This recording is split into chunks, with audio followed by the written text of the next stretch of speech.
Welcome to Mastering Life's Adventures, an educational podcast about tapping into your true self, the soul, your soul, the substance of your life, to discover what life's ups and downs are really about, and how to have a greater sense of purpose, peace, joy, and fulfillment. I am Dr. Judith Holder, your host, coach, psychologist, fellow seeker who enjoys diving into the connections between spirituality, psychology, wellness, and your everyday life's adventures. All preparing and polishing you like the facets of a magnificent diamond to be your best self. If you're craving more from your life, you are in the right place. Come, let's journey together and transforming what you know into who you really are. Mastering Life's Adventures begins now. Hi, I'm back with another essential key to soul progress. And that key is overcoming self-deception. Overcoming self-deception. It's one of the most subtle, sneaky, and spiritually stifling challenges we face.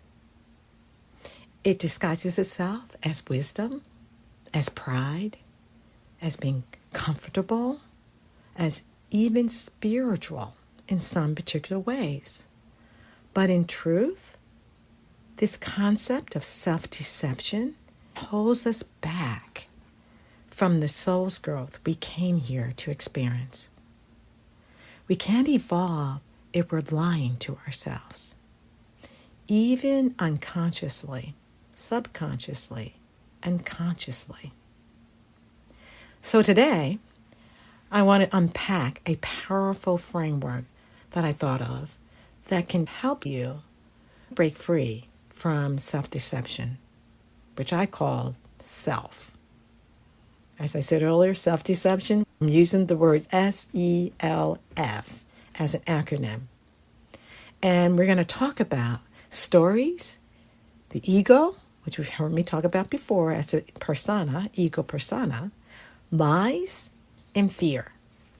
Making up the self. These four things often work together to trap us in cycles that look like growth, but keep us stuck. Keep us at a lower vibration that doesn't really uplift the soul to continue to grow, because the soul wants to evolve through frequencies of energy. There are frequencies of energy that pull us down, and we can feel it by being irritable and frustrated or feeling annoyed about something, and energies that lift us, that lifts our soul, that feels more harmonious, more in tune with the universe, more in flow with what's going on in our day, and we just feel a greater lightness that happens to us. So let's start with stories, the S part of what I've been thinking about. And that is the narratives we tell ourselves. These are the explanations that justify our current state. For example, we may say, I'm too old to start over, or this is just how I am, or I tried that once and it didn't work. These are all types of stories that may have a grain of truth, a smidgen of truth, but we often mistake them as the full truth of our being, and that's the problem. Think of Galileo. He challenged the prevailing story of his time, that the earth is the center of the universe. It meant that everything revolved around the earth. The church believed that. The scientists of the day believed that.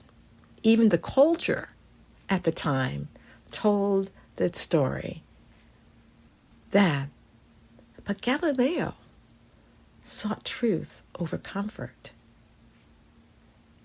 And that took courage. And I talk about courage in one of my prior episodes this year, and you may want to go back and listen to courage.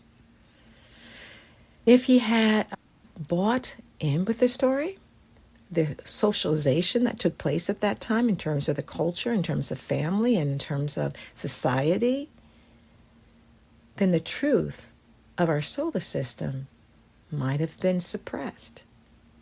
for much longer. He challenged the system, and he was willing to look at the stories and see if those stories were really accurate, or they true or not. And he was willing to use his higher understanding of science and exploration and be willing to swim against the stream. He was going upstream and not downstream in his thinking. So you need to ask yourself, what stories am I telling myself? What stories am I living in that no longer serves my soul evolution, my soul growth? What are those things that I'm deceiving myself around? We may have an inkling, but we haven't done enough exploring. It helps you to say, I'm not sure if that's true. Maybe I need to think about this, meditate, reflect, or get more information. Then the next quality I mentioned is ego. It can be extremely self-protective and want to make sure it's right. I mentioned that in my podcast episodes before. It wants to be right. It wants to keep you safe. It not necessarily truthful, though. So it can keep you safe, but it may not be truthful. It may not honor what really is the reality of a situation. The ego will say certain things like, I'm right. I've always been right. And I'm right in this situation now. Or, I'm fine the way I am. And that's a famous statement that you'll find yourself saying, then you know it's your ego saying that I'm fine just the way I am. I don't need to change. I like the way I am. And the other thing that the ego will say, I don't need help. They're not necessarily true to a soul who wants to continue to grow, who's on a spiritual path. And on that spiritual path is the adventure. And in the adventure is the growth aspects that we move ourselves into. So growth, which is outside of what the ego wants, which is the status quo, requires humility.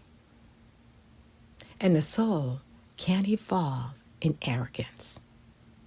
The soul cannot grow, cannot advance in arrogance. Arrogance is the vibration of the ego, not the soul grows through humility. Take Malcolm X, for example. Early in his life, he followed one path, driven by anger, ideology, and identity. But Mecca, after his pilgrimage to Mecca, he realized the truth was broader and more inclusive than he once believed. He was willing to shift his ego, taking a step back to let his soul lead. He spent quiet time, still time, to allow him to have the space to be taught by something inner within him, through readings, through conversations. So he challenged this message, and his mission switched, changed, pivoted in terms of how he showed up in his life. So there's two lives to Malcolm, the former and then the immediate life that he started to take on after he had the pilgrimage in Mecca. When we allow ego to fall into service to the soul, we become powerful, not prideful. When we allow ourselves to be able to say, there must be something more, or I can do something different, or people are bringing me new information, and I'm willing to look at that information, that is really helpful, because you're not stagnant. You're not thinking, well, which the ego will be, and it will think, you don't need to do anything more. You don't need to change in any way. We like ourselves, as I said earlier, just the way we are. We're fine. But that is not the path of the soul. The soul is eager to grow, is eager to learn. It is eager to be able to figure out what is true, what is holy, what is sanctified. How do I embody more of that? That's what our soul wants for us. When we're walking that spiritual path, and that path is leading us to virtues of Jesus who showed us the way, or Buddha who showed us another avenue of understanding higher principles, or whatever that path may be for you, then we have to be willing to be malleable. We have to be willing to shift and change our views and not think we know it all, because we really don't. I think life is for living. Life is for growing. And when we're on that spiritual path, there's this great substance of humility. And humility keeps us open to greater wisdom, greater light, greater understanding. So the next is the L of self. The L relates to lies. Lies are often the most dangerous form of self-deception because they come wrapped in logic or wrapped in different types of clothing. These subtle types of wrappings through our logic or through spiritual principles or thoughts, they have a way of bypassing our understanding, and we wrap them around as being right and must be the way it is without really asking for discernment of what is the truth. You've heard me talk about discernment before, and I will continue to talk about discernment because it is so vitally important, especially as it relates to self-deception. Some of the common internal lies, I'm going to talk about ones that you may hear yourself saying or have heard maybe other people saying, they've vocalized them. I'm being positive, so I'm fine. Just because you're being positive doesn't mean you're necessarily fine. On the surface, you may look okay, but underneath, you may be bubbling with anger, frustration, irritability. The other one is, if I ignore it, it'll go away. And the last one is just a lie that we tell ourselves. This isn't a big deal. Haven't you heard that? I think we've all said it at some point, and it was a big deal. But what we're doing when we're saying these statements, and we're thinking that we're believing the statement, and in actuality, there's a little small voice within us called our soul says, it's not true. Why are you saying that? You're weighing me down through density of having these types of thoughts and reactions and feelings. We lie to ourselves to avoid pain. No one likes pain. I've never met a person who says, I want more pain.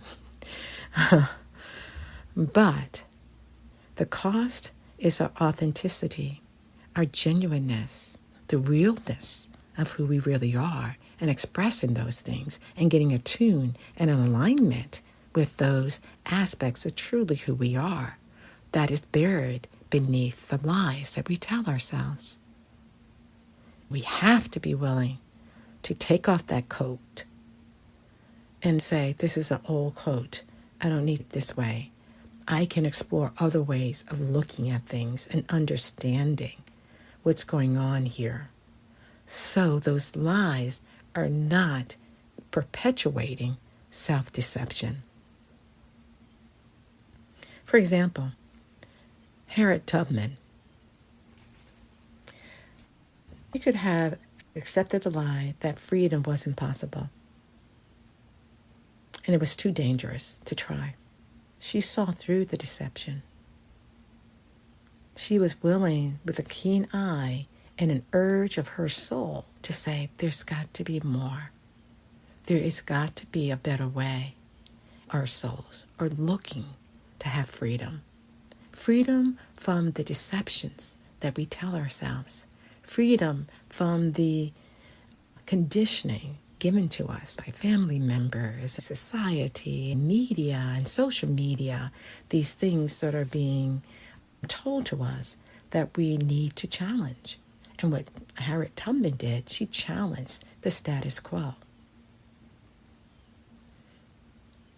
And she could see past what was right in front of her to see there was something greater. There was something more. And that's the soul's calling.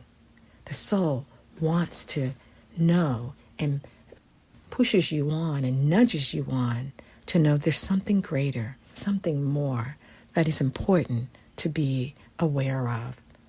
And sometimes we have to go on a course of self-discovery. And what Harriet Tubman did was she acted.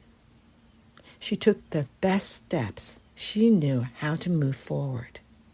And through taking those best steps, those initial steps, she gained greater wisdom of what she needed to do.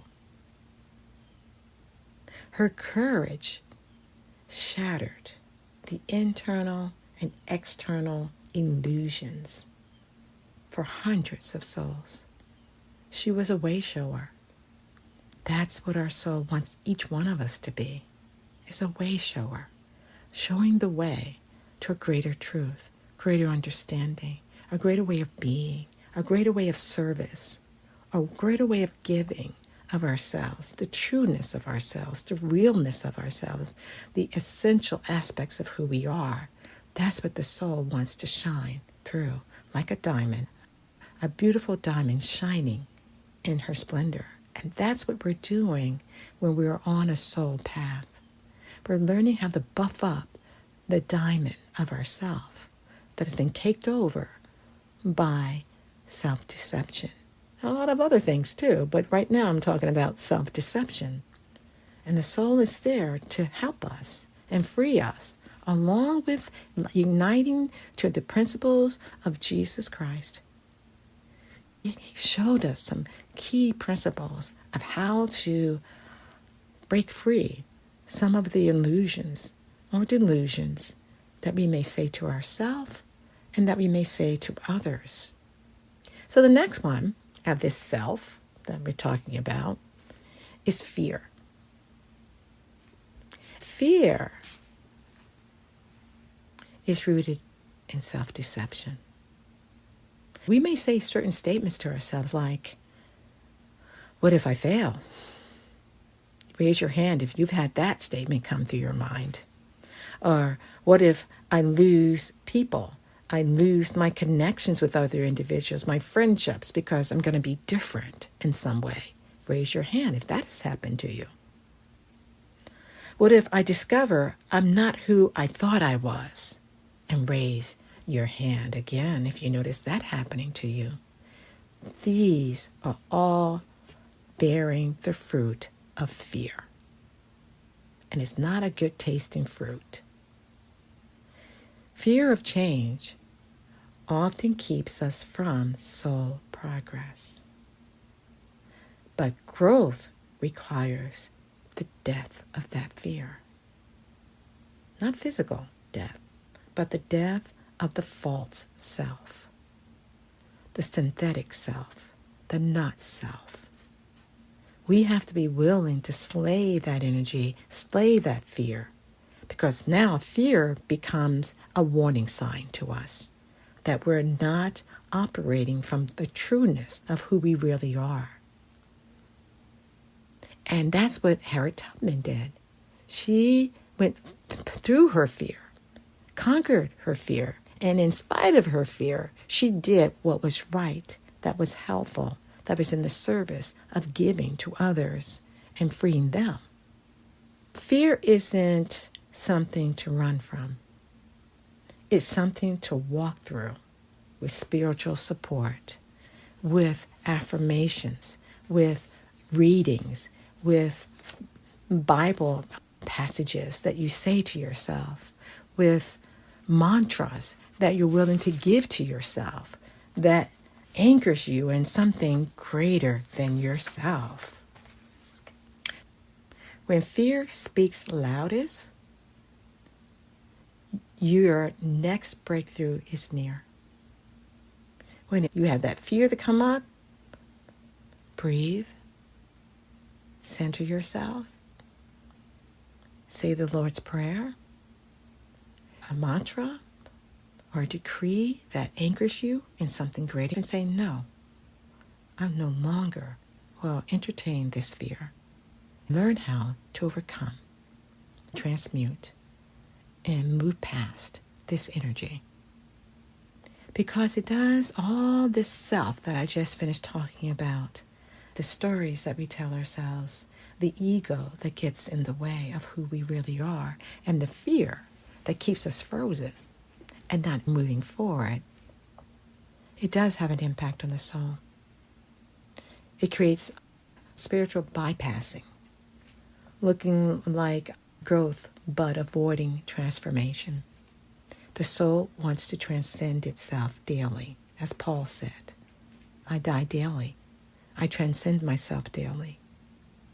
It keeps us from soul contracts, the lessons we incarnated to learn.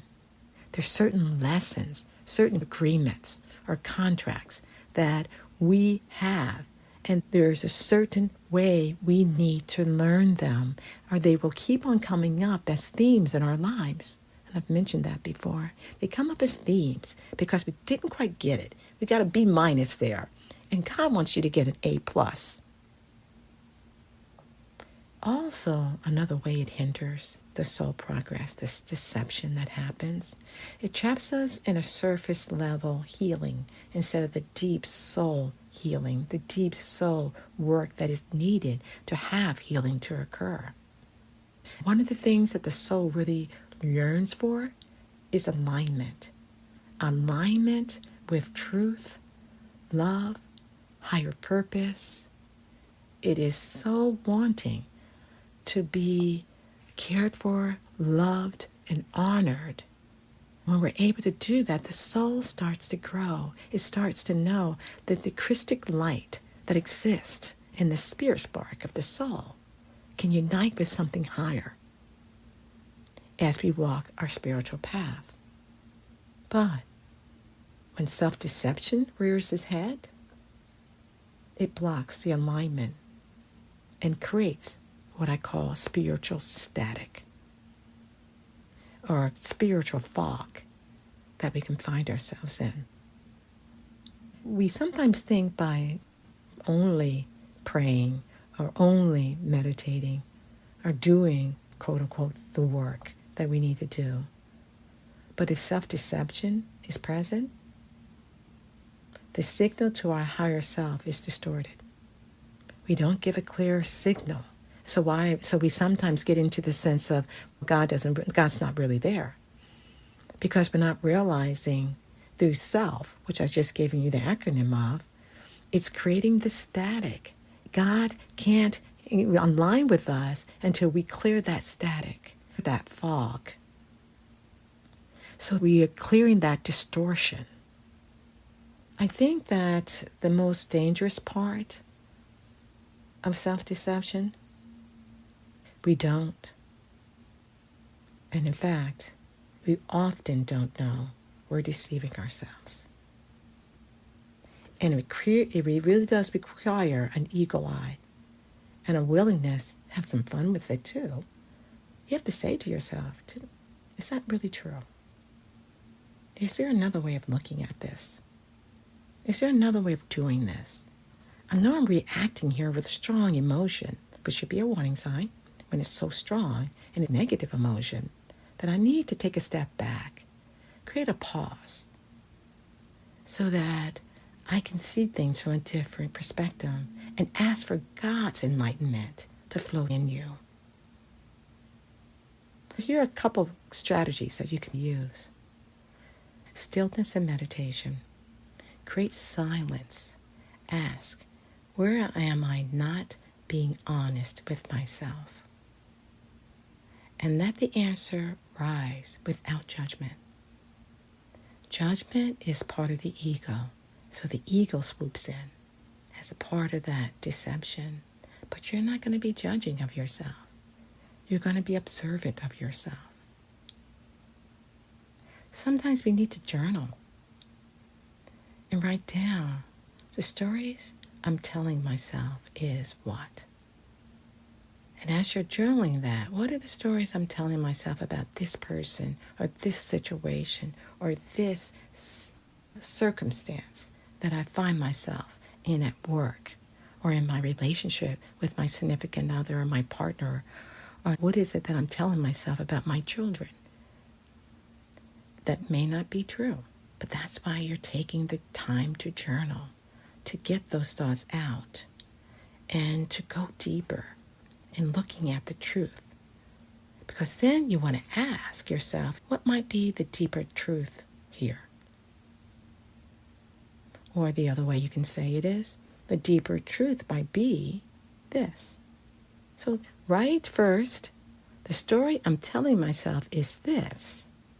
And then the deeper truth might be what? The next thing you can do is something called spiritual accountability. Find people, mentors who really love you and want to challenge your blind spots. They're willing to tell you that's a blind spot. What you did right there was not as truthful as you needed to be. And sometimes you can't react and you can't get into justification or reactivity because you ask them to tell you and to lovingly challenge your blind spots. Blind spots are things we don't see and other people can see. The soul thrives and mirrors, seeing things as they are and not creating opaqueness to what's really going on in your world. And the last thing I do myself, I think we all have done it, and we just want to do it on a more regular basis, is for any major decision that you make, pause and ask, what would my soul choose? Not my fear, but what would my soul choose? What would Christ choose in this situation? What would my higher self say about this situation? How might I attune to that through my breath, through pausing, and then taking some still time just to be in attunement? Be willing, as my mother said, to know the truth, and the truth will set you free. From what? Ignorance. We want to be able to ask, what is the truth in the situation? And say statements or affirmations or whatever word or phrase you want to use, but here's an example. I release what no longer serves my soul growth. I release what no longer serves my soul growth. Or another one will be, I choose truth even when it's uncomfortable. Lord, guide me, help me to understand the truth in the situation. We have to be willing to utilize some of these strategies or tools or ways of being or approaching situations to help us cut through self-deception. When we stop deceiving ourselves, we start freeing our soul. That SELF, trap, may feel safe, but your soul was born to fly beyond safety into the adventures of living life and growing. Something to think about. Bye for now. Thank you for joining me for this episode on Mastering Life's Adventures, being your best self through soul evolution. If you have enjoyed what you've heard today, I would be delighted if you would share this episode with others, leave a thumbs up, and subscribe to my Mastering Life's Adventures podcast. Look forward to your joining the next episode. Please leave any comments or suggestions you might have below. Bye for now.